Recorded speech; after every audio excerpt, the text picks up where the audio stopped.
大家好，我是艳红，今天给大家带来的是宫灯系列作品。也是因为要完成这组作品，所以在去年的几个月的时间里，更新非常的缓慢，几乎是处于停更的状态。如果大家喜欢，那就跟我一起看到最后吧。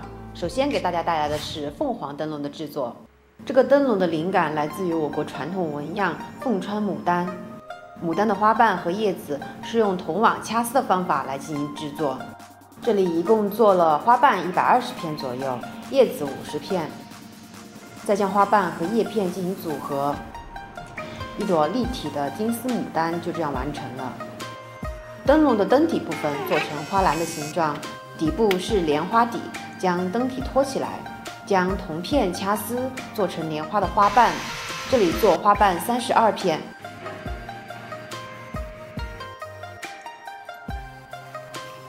再将花瓣一层一层的堆叠起来，做成底座，将灯体的部分和底座相连接，周围挂上流苏。接下来我们来制作凤凰羽毛的部分，用铜网掐丝做成镂空的感觉，再在尾部上增加一些细节。翅膀的部分用花丝铸件堆叠成羽毛的形状，再将不同大小的小花片一片一片的粘贴在凤头的部分。将牡丹和凤凰组装在凤体上面，挂上流苏，整个凤凰灯笼就完成了。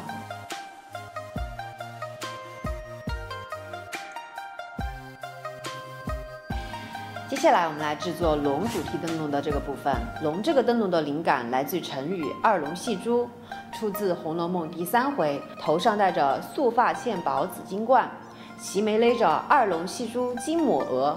二龙戏珠的纹饰也经常的被用在古代的建筑、服饰和工艺品上。这里用到了一个新型的材料，用棉烤粘土来给龙塑形。手工做出来的龙形态各异，这样的龙做12条，晾干后再给龙调色喷漆，将小花片粘贴在龙的身体上，龙的部分就完成了。接下来我们来制作灯体的部分。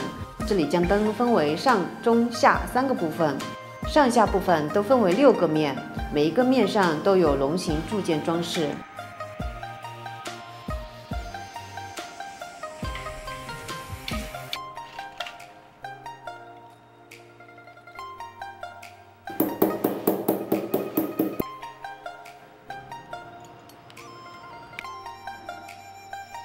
中间的部分是一个透明的龙珠，这里是灯体发光的部分，用铜丝在灯体外面搭一个外骨架，将之前做好的龙安放在这个骨架上面，龙珠上有6条龙盘旋，最后再安放上流苏，整个灯笼就完成了。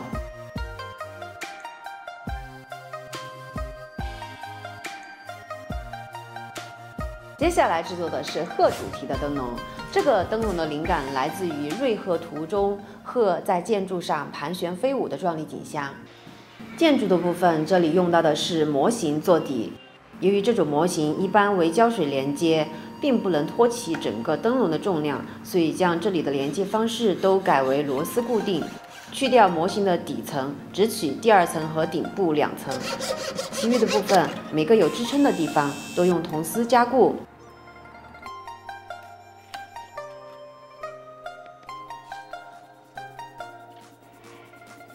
上色喷漆后，再增加一些细节。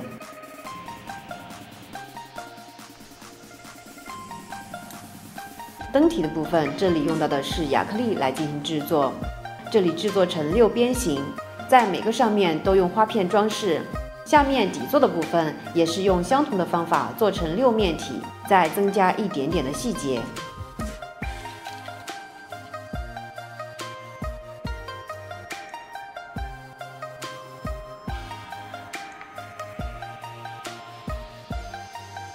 将3个部分进行组装，灯体的部分就完成了。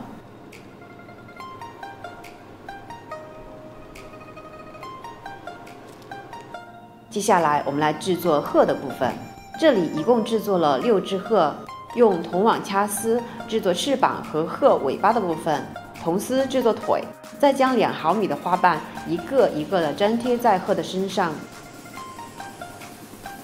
再将鹤组合在灯体的不同的位置，鹤形灯笼就完成了。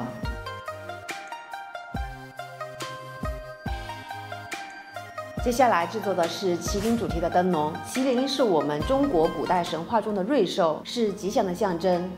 这里用棉烤粘土来进行造型。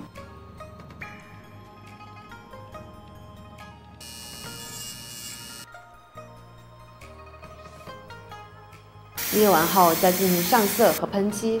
花片制作鳞片，再增加一点点的细节。这里一共要制作7只麒麟。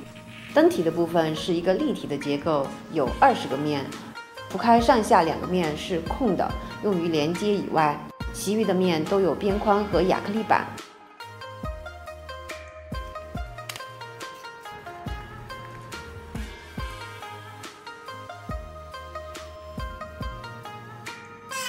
上半部分是一个亭子，这里也是用模型加固来做的底。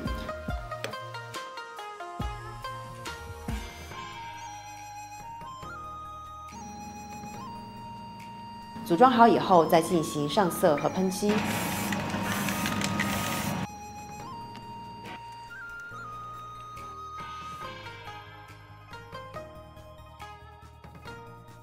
在亭子的边缘上加上铃铛流苏，最后再将麒麟和亭子组装起来，挂上流苏，灯笼的部分就完成了。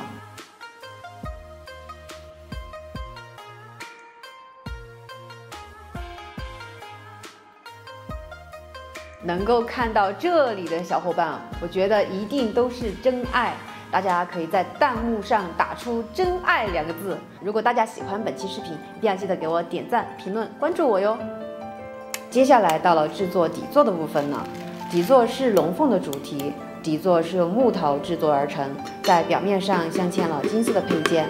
不要小看这一步，其实用的时间还是蛮久的，细心非常的重要。每一个部件都要非常精确才能好看。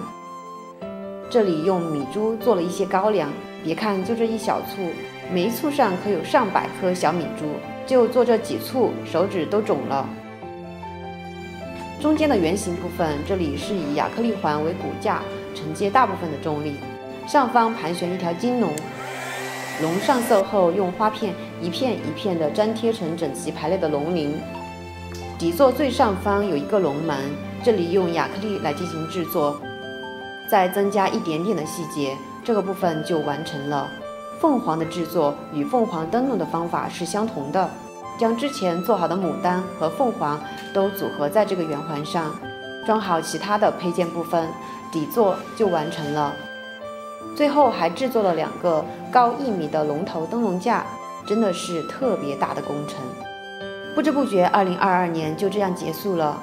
这一年创作出了几件满意的作品，在新的一年里也要继续的加油和努力，带给大家更多的惊喜。